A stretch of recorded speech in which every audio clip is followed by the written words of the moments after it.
Hello, everyone, and welcome to Ad Age's custom webcast sponsored by Podscribe. The topic of today's webcast is Don't Miss the Signal, Why Radio Belongs in Your Channel Mix Now. I'm Natalie Zafat with the Ad Age team, and I will be your moderator today. We have a few quick items to go over before we begin. We will be hearing from today's presenters shortly, and then we will open up the floor to your questions. To participate in the Q&A portion of today's webcast, all you have to do is type your question into the Ask a Question text area and click the send button. You can submit questions at any time during today's webcast, but we will address as many questions as time permits after our presenters' prepared remarks. To get started, please help me welcome Matt Drangler, Head of Partnerships at Podscribe, Gregorio Rossetto, Senior Manager of Offline Marketing at Right Side Up, and Lindsay Piper-Shaw, Director of Offline at Right Side Up. Lindsay, take it away. Thank you so much, Natalie. I'm really excited to be here alongside Matt and Gregorio. I wanted to introduce you to the companies that we all represent. So first up is Right Side Up. If you are a company that needs marketing support, Right Side Up has a collective of A+ marketers with the skills to accelerate your growth with flexible structures. For the offline channels that we support, Greg and I are on the offline team. We support podcasts, TV, YouTube endorsement, streaming audio, satellite audio, and terrestrial radio, which we're excited to talk about today.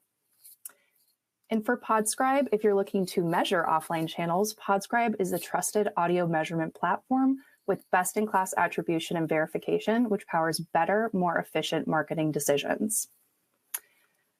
All right, so for today, we're going to take a look at why radio deserves a fresh look and what types of radio fit into your marketing mix, and why historically measurement has been challenging for radio.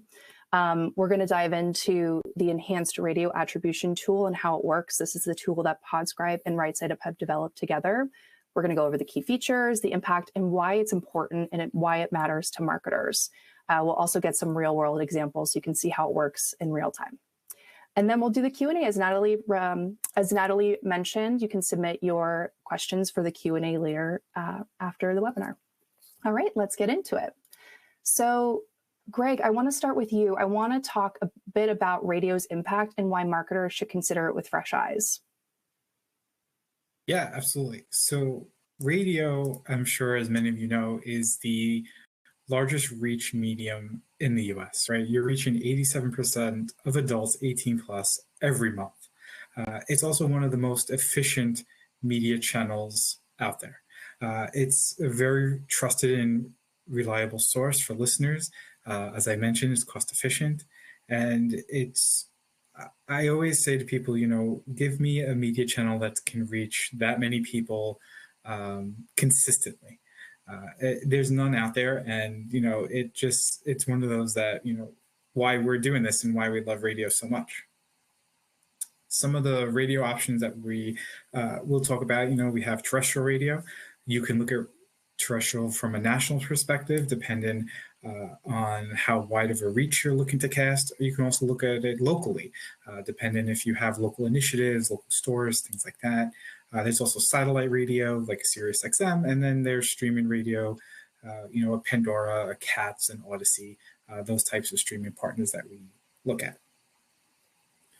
Amazing. And it seems like that's an amazing way to reach an audience. So why historically have marketers not pursued radio? What has been the issue that they're facing? So one of the issues is, you want to do radio. It's, hey, I want to add reach to my media mix. What can I do? I love the idea of radio. That's great. But the problem has always been, how do I know that it works? What am I missing? And one of the key components that we help try to solve that today is, when you've done radio in the past, it's always been, hey, let's see if this works. We're going to run this. We have ROI studies, we have all these different studies, but the problem is going to be, you're not going to get that result until weeks after your campaign ends.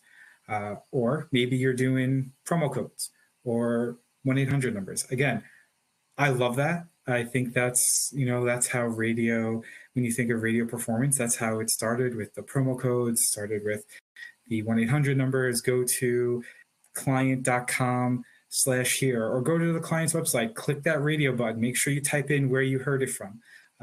Those are great methods and something that was, really good. But again, it's broken attribution in many cases. Let's do an ROI study. Let's do a brand lift study. Great, let's do that. Let's run our 4 or 6 week campaign. And here we go. We ran it. Okay, great. We'll get you results in about 4 to 6 weeks.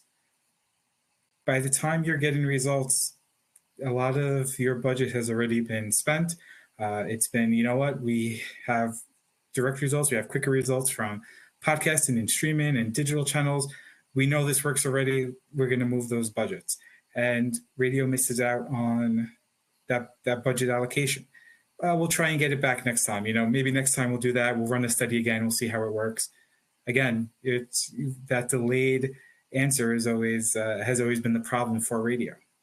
So radio is definitely suspect to have that offline attribution problem, that breakage between the direct activity and the indirect activity.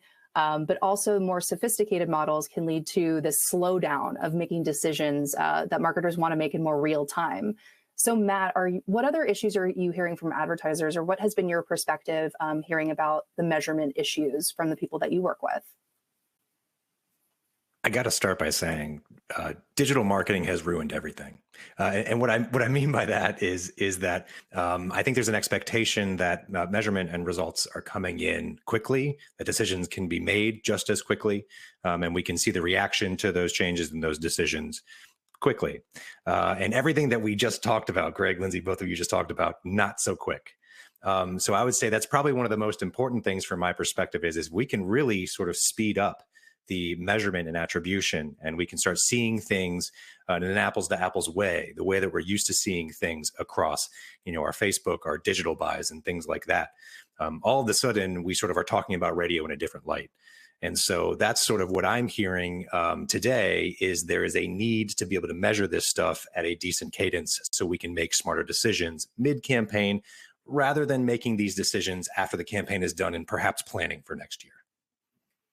Love that. A little bit faster movement. So this prompted a conversation between Right Side Up and Podscribe. Podscribe has developed amazing tools to bring faster decision making to other offline channels like podcast and streaming audio. So the question was, radio is so ripe for reaching listeners and reaching your target audience. Can we apply that same methodology to measure radio in a more digital-like way? So this problem of how do we reach people, but it's a little too slow and I don't get real-time results. That's what we were looking to solve.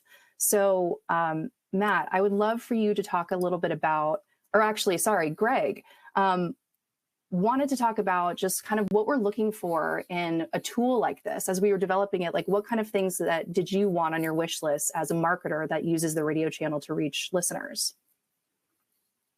Yeah, so what we wanted to look at here is we wanted to see, conversion rates. We wanted to see, our CPAs in many aspects of whatever we are measuring with the advertiser we're working with, whether that's, conversions, purchases, leads, visits, whatever that is. We want to be able to see that and accurately attribute that to radio.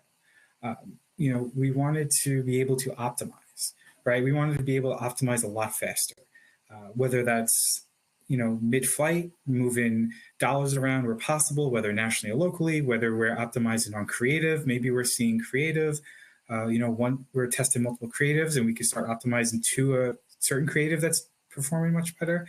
And really at the end of the day, what we're doing, especially on the offline side, is if we're running all these different channels, wouldn't it be great if there was somewhere that we could go and we could see podcast and streaming and radio results in one dashboard, see everything in one spot, and we were able to optimize across multiple channels at the same time. Wouldn't that be nice? So in developing this tool, Matt, can you walk us just through the impact that this has for marketers and advertisers? Yeah, I think when advertisers are, let's say, having conversations with their bosses and they want to say, hey, I think something's working. I think the first question obviously is like, okay, working compared to what? And so, Greg, spot on, right? Some of the questions that I think most marketers have are like, what is the efficiencies in terms of driving engagement or conversions? And if we can create a measurement methodology that feels digital-like, in other words, I can take the visitation rates or conversion rates that I'm seeing in my radio report and compare that to my podcast buys, or compare that to my streaming buys, or compare that to my Facebook buys or any other digital channels. You sort of speak in the language that, marketers and those that are in charge of budgets like to speak in, which is, hey, my cost per acquired customer is less in radio than these other channels. Let's shift budget over. I think, too, just being able to see these results in a singular place where I can compare and contrast these things all at once. That's sort of, I think, the measurement dream, as it were. And so having something like that is going to close the gap in terms of requirements for radio. I think that's probably the first thing that's important to call out. The other thing that's important to call out that marketers want is the ability to slice and dice the data. And so here's what I mean by that. Any sort of measurement or attribution partner, half of their job is to answer the question, is it working? Yes or no. The other half of their job is to say what parts are working or what parts are not working. Or in other words, what should I be doing next? And that is the gap that we have tried really hard to close here, that within the radio reporting, as well as the future state of this project, which is a singular view of all of your audio channel efforts, perhaps your omni-channel efforts, in a way where these results come in quickly so we can react to them. That's really what we've sought out to do here. And we're really excited to kind of show you what the output of that is. Amazing. So Matt, we would love to see a little bit about just kind of the behind the scenes of the logic that went into building this tool. So can you walk us through how the model works? Perfect. Let's do that. So before we dive in on this, there's probably an important thing to call out here. The way that attribution works in radio is different than how it works in some other digital channels. In many digital channels, we're used to getting exposure data, and they've got identifiers within that data. And you can sort of match those identifiers between exposure and conversion. And in some radio, it works that way. So streaming audio very much so works that way. Identifiers are available to do that style of matching. When we're talking about radio publishers that offer what's called TLR, that's basically the same thing as the ads that are being placed in the digital streams are the same as the ads that are being placed in the terrestrial radio waves. You can still sort of have those signals.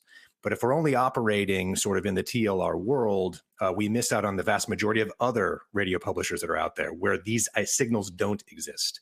So rather than relying on the digital signals that we use for attribution, we have to rely more so on a model that allows us to tease out what we believe the ad impact of the radio is. And so the way that we do this, so the way that we measure the impact without having identifiers to match, is through a couple of different things. There's observation that happens here.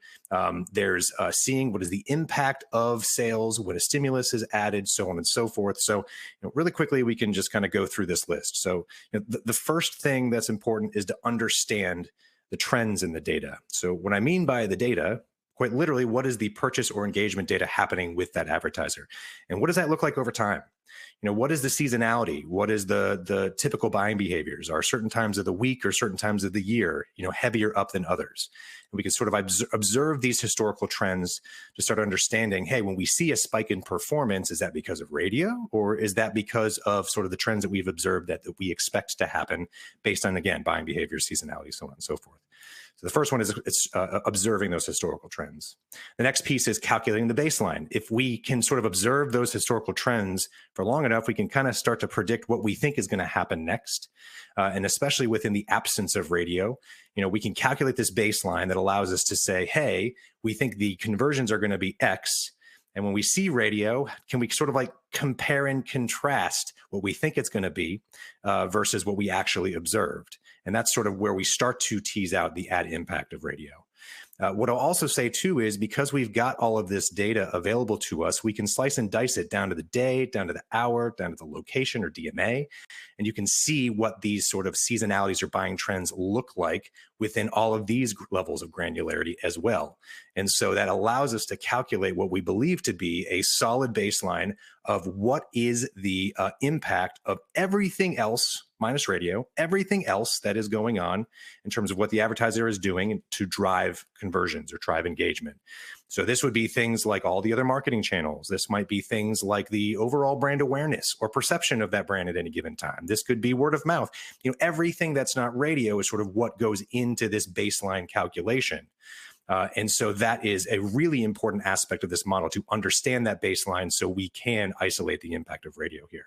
And finally, once we have those things, the historical trends and the baseline, that's where we start to tease out the ad impact of radio. Now, another aspect of this analysis is this is also a Bayesian analysis, and Bayesian quite literally just means, based on the data that we saw in the past observation, what is the likelihood that radio accounts for X number of purchases or a certain share of purchases. It's sort of like a probability or a guess, a best guess based on the data that's available. And Bayesian analysis allows us to enter new data in, new observations to update our prior belief and our probability of said prior belief. So combining all these things together allow us to tease out the ad impact of radio and gives us a way to sort of like act on the data the way that we want to act. Now, that's a lot of words. And I think sometimes looking at the words and kind of trying to figure out what does that mean, sometimes it's just really useful to kind of show you a visual representation of what that means. So I'm going to get out my whiteboard. This is a blank graph on purpose. And this whiteboard is first going to show us number of purchases. Okay, cool. So this is an observation of purchases. We're not really inserting, any ad exposures or anything like that in here. It's just interesting to look at the purchases. Why? Let's pretend this is 1 week's worth of data. Every hump kind of feels like a day. And so if I look at this, super high level, Monday, Tuesday, and Friday do great. Middle of the week, not quite as well. Weekend, okay, a little bit light on sales. If I sort of observe that over time, I can kind of get a sense of what I expect those purchases to be doing over time. Now let's zoom out. Let's look at 2 weeks, just to kind of make this example easy. When I zoom out and I look at 2 weeks, I sort of see this purple spike. These are the ad exposures in radio that we're observing, and some interesting things to kind of compare week 1 to week 2 here. Week 1 kind of looks like what we saw first in the zoomed in view. Week 2, with the added impact of radio, kind of looks like those peaks are a little bit higher. And so these are interesting observations as well. You sort of look at what are purchases within the absence as well as the exposures themselves and see what is the difference between the purchase behavior. What if that purple spike was twice as high? What if it was half as high? And how would that impact those total purchases? What if we looked at that globally and at a DMA level and at, even more granular levels, right? What if we looked at the station level? Those types of things allow us to identify what is the impact of radio. And so as we are trying to identify the impact of radio, we start to output the baseline, right? This baseline is what we expect it to be. And so in week 1, you sort of see that baseline sort of following the total purchases. Now, this is an oversimplification of what's going on, but I think it does a pretty good job of kind of showcasing, here's what our model thinks is happening in the absence of radio. This is the impact of everything else that the advertiser is doing, or again, word of mouth and brand awareness and perception and all those kinds of things and seasonality, right? That is what is in that blue line. Now look at week 2, and we've got the sort of spike of radio. And our model thinks that the purchases should be the blue line, but what's actually observed is that black line right there. And let's zoom in on that week to kind of identify some interesting things about that week. So first of all, we see that the blue line and the black line do not overlap everywhere. That's interesting. The model thought there should be fewer purchases, and there were more purchases than what we expect there to be. And so you sort of see the difference between the blue and the black lines. There's a few things to call out there. First of all, the difference between blue and black, not always exactly what the ad impact is. Our model is trying to predict what that gap is going to be, and it doesn't always exactly match up. But that's sort of what we believe is the sweet spot, or where we think the ad impact can be identified. The other aspect of this too is you might notice that the difference in the blue and the black lines is sort of different and decaying over time. So one aspect of the model here is, first of all, we do believe that there is a little bit of activity that happens right after exposure. This is sort of where the traditional spike analyses platforms out there operate, where they say something to the effect of radio exposure at this time. So for the next 2, 3, 8 minutes, we're going to take credit for everything. The reality is that radio is consumed in many different places. Not a lot of people pulling over to the side of the road to act on an ad if they're listening during their morning drive or afternoon commute. And so we do believe that there's more of an impact than just what happens over the first few minutes. In fact, we typically look at about the 7 days after that exposure happens. And so within that 7 days, there's also sort of a decaying factor that happens. So sort of like the farther away we are from being exposed to the radio ad, the less fresh it is in our minds. It's probably something that's totally obvious, but something that needs to be modeled for within the attribution window here. And so you'll see that sort of represented in this graph where you've got more space between blue and black right after the exposure, and the space gets less and less over time.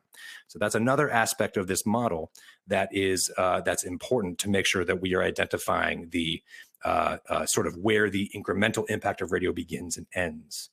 And finally, the output is this red dotted line, the actual radio impact. So imagine being able to see this radio impact across a multitude of different granularities, whether that's domestically, globally, at a DMA level, at a day level or week level, so on and so forth. These types of ways of looking at the data allow our model to configure what we believe is the correct answer as more and more data is added over time.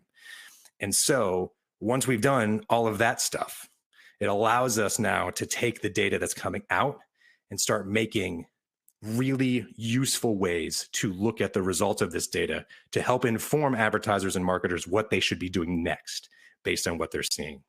So I bring to you the PodScribe dashboard that we have created in partnership with Right Side Up to identify very specifically things like what are the fast, quick insights that we can generate just by looking at this dashboard. So right at the top, quick insights, right? We can see which DMAs are driving perhaps best and worst performance, which genres, which owners of the shows and stations are driving the best and worst performance. And that, again, is just to kind of give you a sense quickly, maybe what should I be adjusting almost immediately.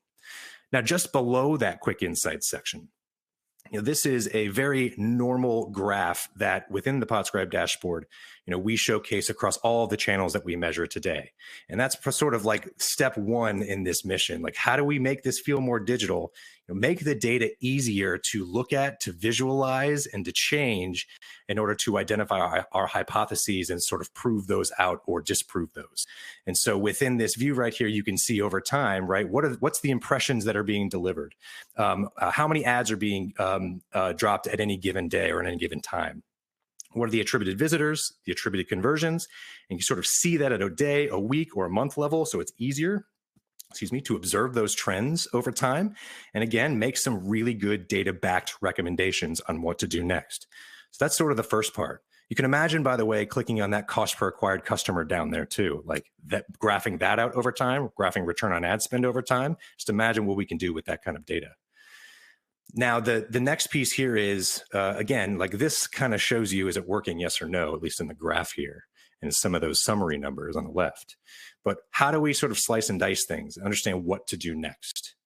And so the next aspect of this is being able to look at our histograms in the bottom right, where we can slice and dice data based on station owner, genre of the show that's being consumed, or the station itself, the DMA, and you can sort of showcase all of these different metrics here. So looking at things like performance index, and we're going to dive in that a little bit more.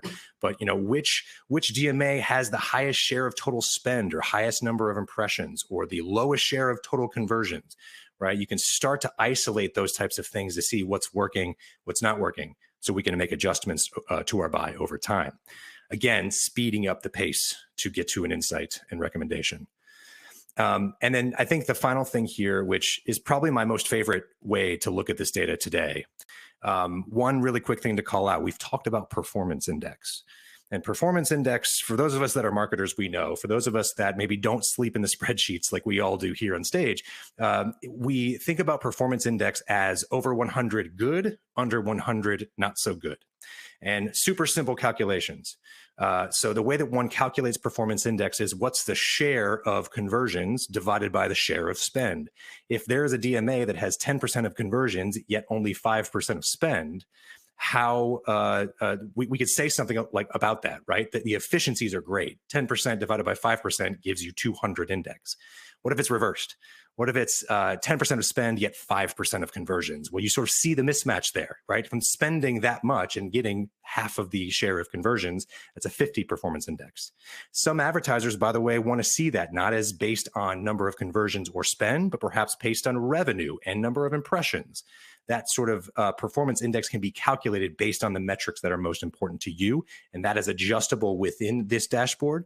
So it'll give you an opportunity to make sure you're calculating your performance index based on how you would like to see it.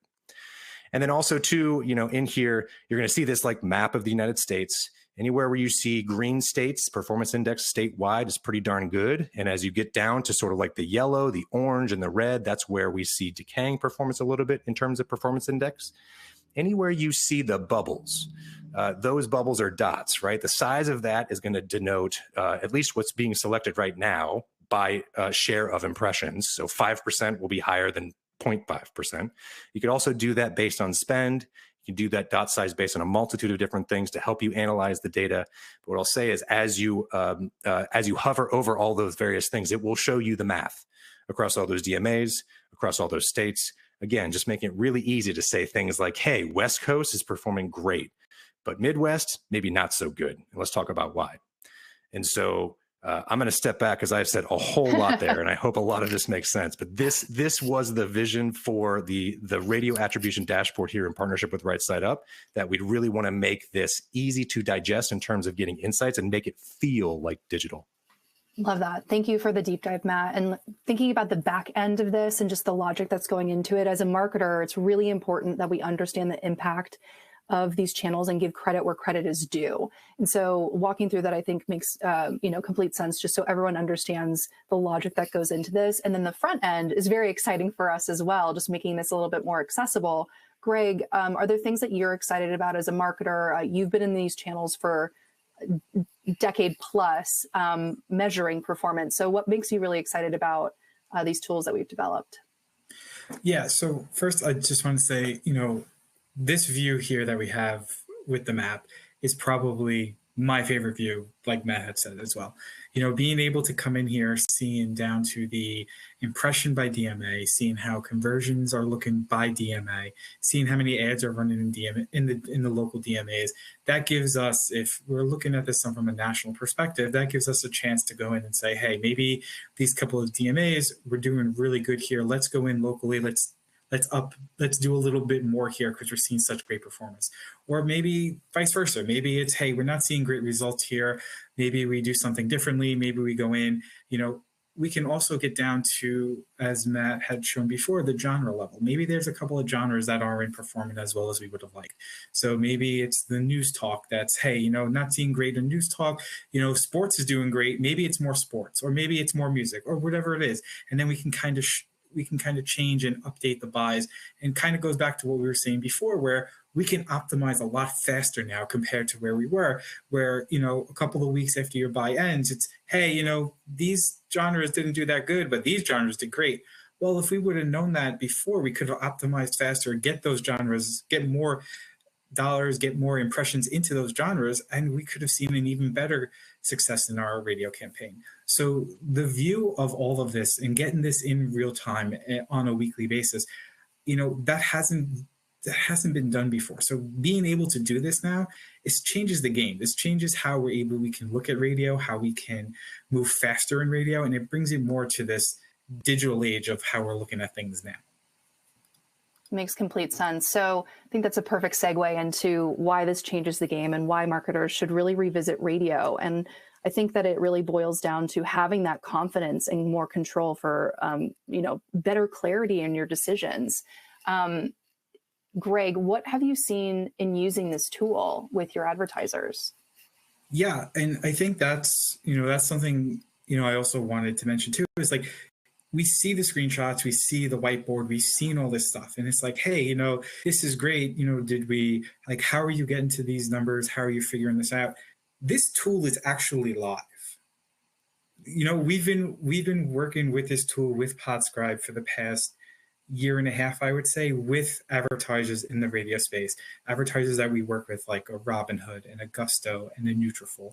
We've been running radio campaigns. We've been measuring the success. We've been seeing how performance is. We've been seeing how we can optimize and how we can change things and do all these types of things for radio. We know radio works, right? I'm a huge proponent. The first thing I did when coming over to work with you, Lindsay, and Right Side Up was, hey, we should be doing more radio. Why aren't we doing more radio? Radio works. And, that confidence gave us the control, right? Now we have the control to do this. We can see these results so much quicker than we used to be able to do. I am so excited about this tool, being able to bring this to people with Podscribe. And when I first spoke to Matt and Pete and the guys over at Podscribe, it was, hey, like, we can do this. There's something here. There's something we can do here. And, I'm happy Matt and Pete didn't laugh me away, and we got to talk and we figured this out. And, we've gotten this now. And this is, I don't know how many other ways I could say how excited I am about this. And as you guys can see from the screenshots before, like, these are real results. This is real. This is happening. And we're so excited about this. And I think I want to repeat just something you said, like, we know radio works, and that has always been the case. It is a high reach medium. We know that it builds brands. We know that we can see results. It's just how we were seeing them and the speed at which we were seeing them. We wanted to alter and kind of just amplify, because we know that radio deserves a seat at the marketing table. It should be in your marketing mix. It's super powerful. But having these additional levers and the additional granular insights that we can see with the enhanced radio attribution tool, I think is so key for marketers to reconsider radio in their marketing mix at this point in time now. So I share your enthusiasm, Greg, as with Matt's, about what this can do for marketers. So ultimately, it really does amplify that confidence and give you more levers of control to dial up, dial down, to focus in on DMAs or not, all with like the clarity with those granular results, so you can make those decisions as marketers. And as we know, all marketers, we want more control in our lives. So this tool is so powerful. We're really excited about it. Matt, before I wrap things up, any last comments before I just kind of tie this up with a bow? Goodness, we have a lot of really great questions that are being asked, and I'm excited to get to those. But I think just generally, like, really happy that we could do this partnership together, that we could identify the things that are, necessary and perhaps missing in terms of, what radio has provided in the past. I don't think I'm saying anything that people don't know, in that radio has been a bit of a decline over the last few years. And we do truly believe that radio, being supported by this type of measurement, is going to open the eyes of many marketers to make them see that this drives great engagement, whether that is top of the funnel or bottom of the funnel engagement. And we now sort of have the ability to kind of prove that out within the reporting. So I'll just echo the excitement. We are very excited to kind of see more and more results come out, and helping advertisers and marketers sort of tweak what's working and remove what's not working. So excited for what's to come. Amazing. And I need to mention that if you are interested in running radio and you need marketing support, it's not a channel that you're familiar with, or you don't have any in-house resources to help you stand it up, Right Side Up can help. And through the end of 2025, the Podscribe Radio Enhanced Attribution Tool is free for the people that work with us at Right Side Up. So with that, we have some questions that we would love to get to. So I'm going to hand it back over to Natalie to facilitate our Q&A. Thank you so much, Matt and Greg and Lindsay. Validating, Lindsay, your comment that marketers thrive when we're in control. I feel seen and even possibly slightly triggered by the honesty level of that comment. We are now ready to open up the floor to your questions. As a reminder, to participate in today's Q&A, just type your question into the Ask a Question text area and click the send button. Please also help me welcome Mark Hendricks, Senior Software Engineer at Podscribe. He's here on the line to also help with some of the more technical questions. A lot of questions coming in, as you pointed out. I'd love to start with this one that came in from Nathan. He said, why would radio be slower in terms of audience action compared to any other medium? Yeah, I don't. Go ahead, Greg. Yeah, you first. Yeah, so I think one way to think about it is when the consumption of radio, when you think about it, most of that consumption is happening in car, right? I don't know many people who are, driving on the highway, they hear an ad, they're like, you know what, I do need whatever it is. Let me just pull over so I can pull out my phone and go to that website and start, looking it up or doing my research. The slower consumption really comes down to how the channel is absorbed, right? When you think of podcasting, you're listening to it, you're on the go, you have it on your phone or on your computer. There's more immediate action. Same thing with streaming, or YouTube, or many of these things. You're there consuming the media live.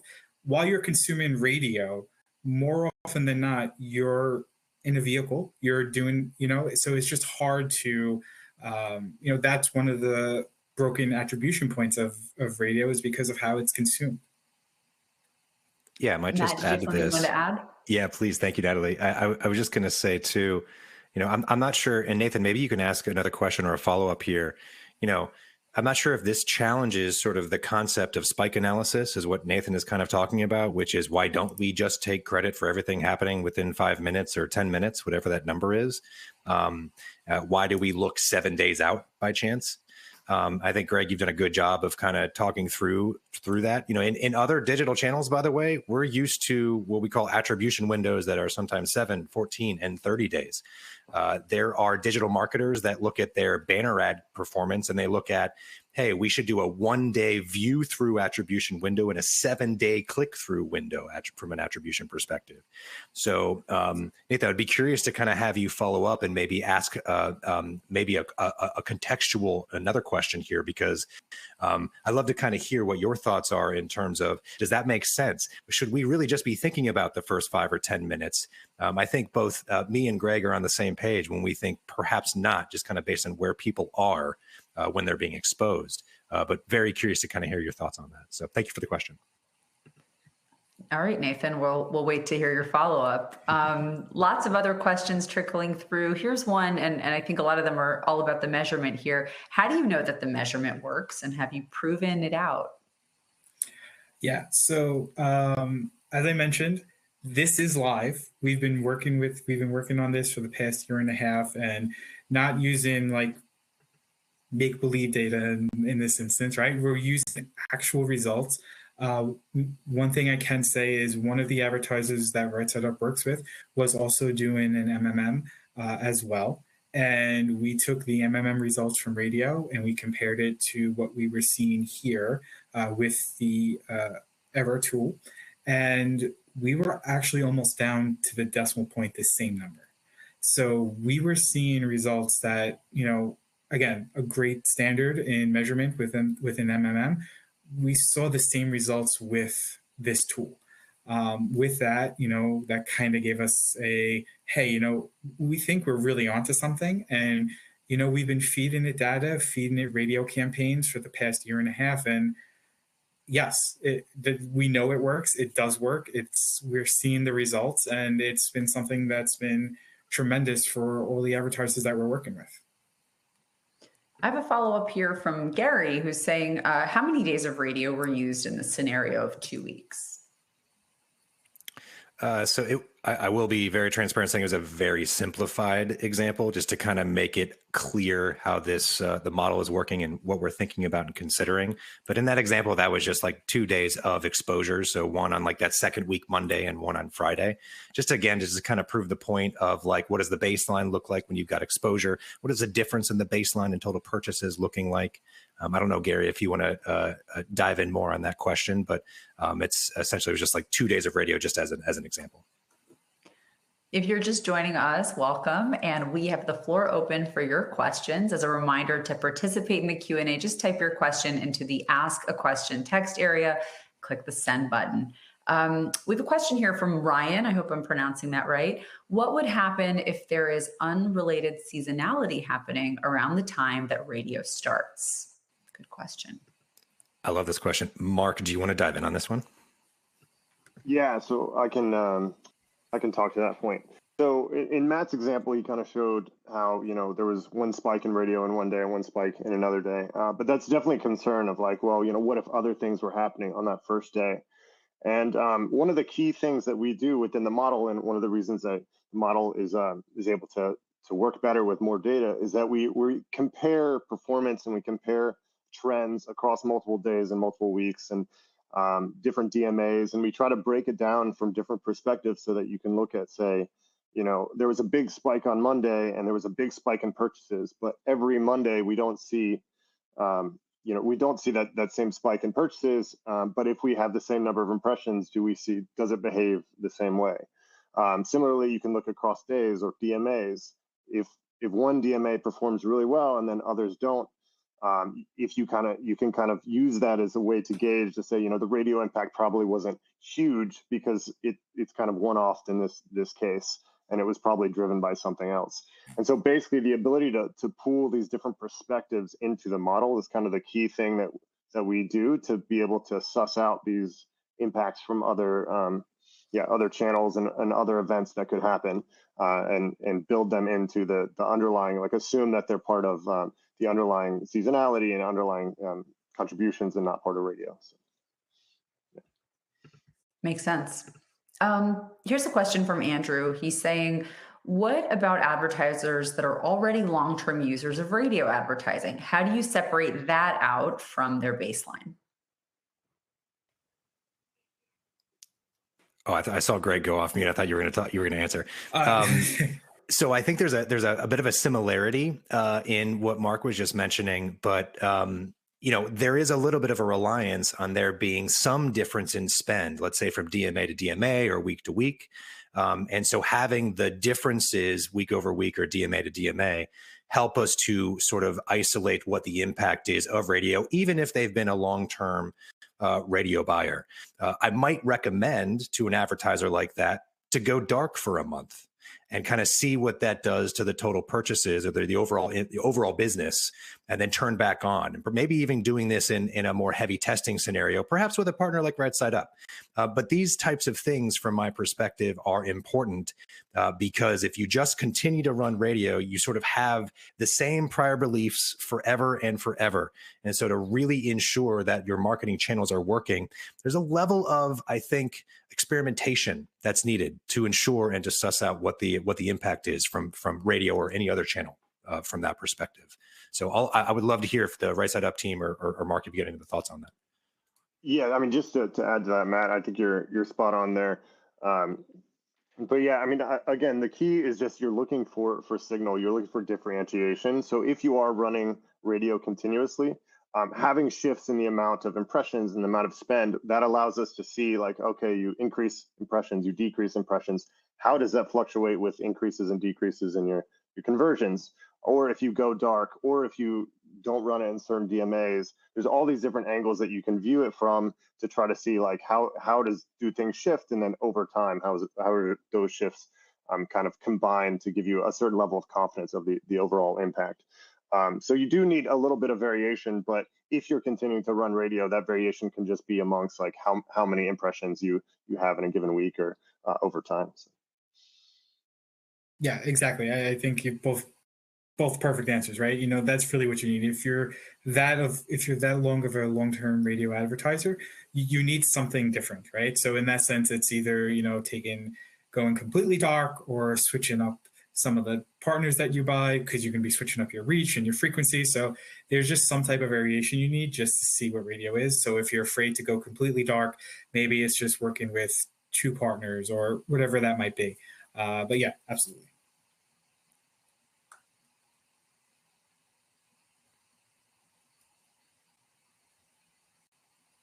Mute.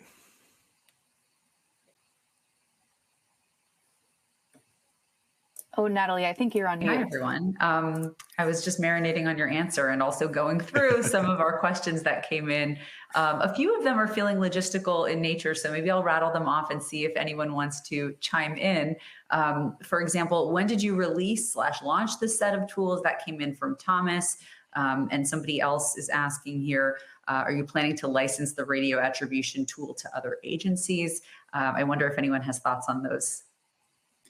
So I can touch on when we started. So I believe we started around Q3, Q2 last year, I think, when we first started talking, Matt, where it was like, hey, we had this idea. We think this is something, might be something interesting we could take a look at if you can do it. And we started, going backwards, right? We looked at data we already had and started feeding that in over to you guys, and you guys started working on it. So I would say, like I said, about a year and a half worth of data. And then that's when we started. We took old campaigns, we took current campaigns, we started feeding everything in. You guys started sending over dashboards and Excel sheets, so many Excel sheets.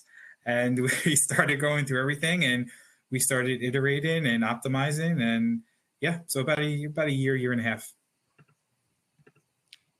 Yeah, a lot of work going into this for sure. Sorry, please, anything to add? I was just going to say we're enjoying this exclusivity and direct partnership between Podscribe and Right Side Up through the end of Q2 2026. So just to kind of answer that other question. There's another really good question that came in here about the order of affairs. And here's what it says. When I think about experimenting with new channels, when should I do radio relative to other channels? For example, should it be before or after podcast, affiliate, direct mail? Yeah, I think there's a lot that can go into that, right? I think ultimately it comes down to, when you're ready to, radio is a cost efficient channel. It is. You are going to be able to get low CPMs. However, to really test radio, it is a higher expenditure to get into the market to truly get an actual test. So I think it comes down to really when you're okay with the idea of spending, certain amount of dollars, whether, could be six figures, things like that. When you're okay and you're able to sustain that in that type of test, I think that's when it's time. I also think radio could be tested alongside podcasting. I think it could be tested alongside direct mail as well. You're running direct mail and local DMAs.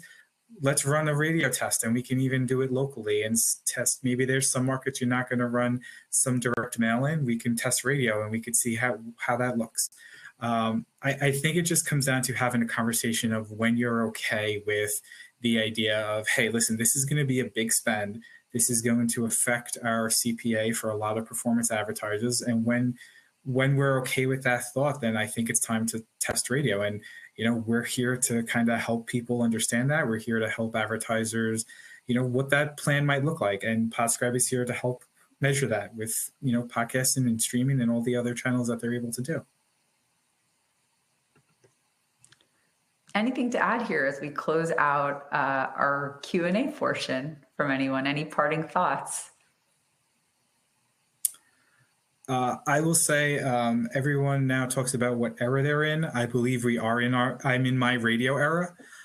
So I am very excited about this. Yes, I've been sitting on that. I am a girl dad. Thank you very much. And I am, if you couldn't tell how excited, I am very excited about this and looking forward to working more closely with Podscribe, with more advertisers, and really getting radio up and running with a lot of people. I would echo that. Also a girl dad here, so got the joke. And then I'll throw out there too that there's a lot more questions that have been asked, and we just don't have enough time to go through all of them. So we have record of all of these questions. We will reach out and set up a discussion. So thank you very much for all the questions and the engagement. It's truly a pleasure to kind of see everyone's interest in what we're talking about here. So yeah, thank you very much.